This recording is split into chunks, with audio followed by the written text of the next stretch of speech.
बिस्मिल्लाहिर्रहमानिर्रहीम। अस्सलामुअलैकुम। हज़रत मालिक बिन दिनार फरमाते हैं कि मैं एक मरतबा बसरा के जंगल में जा रहा था।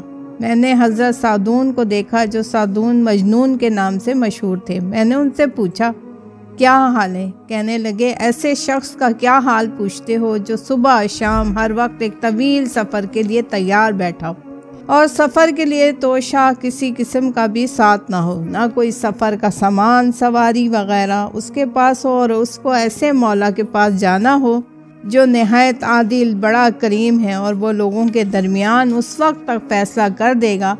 ये कहकर वो बहुत ज़्यादा रोने लगे। मैंने पूछा कि रोने की क्या बात है? कहने लगे मैं ना तो दुनिया के छूटने पर रो रहा हूँ, ना मौत से घबरा कर रो रहा हूँ, बल्कि अपनी उम्र के उस दिन पर रो रहा हूँ जो किसी नेक अमल से खाली रह गया। खुदा की कसम मुझे अपने सामान सफ़र की कमी रुला रही है।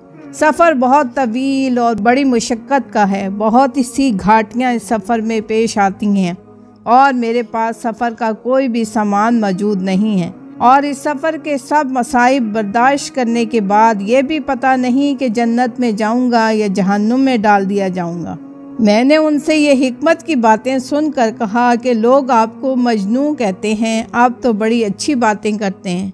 कहने लगे कि तुम भी दुनियादारों के कहने से धोखे में पड़ गए। मुझे जुनून नहीं है। मेरे आका की मोहब्बत मेरे दिल में, मेरे जिगर में, मेरे गोश पोश में, मेरी हड्डियों में घुस गई है। उसके इश्क में मैं हैरान और परेशान रहता हूँ। इसकी वजह से दुनिया के पागल मुझे मजनू कहते हैं। मैंने पूछा कि आप लोगों से भागते हैं, जंगल में पड़े रहते हैं। इस पे उन्होंने 2 शेर पढ़े जिनका तर्जुमा यह है कि आदमियों से हमेशा दूर रह और अल्लाह जल्ल शानहू की हम नशीनी हर वक्त इख्तियार कर।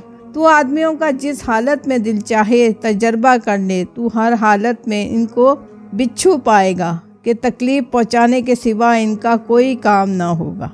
जज़ाकल्लाह।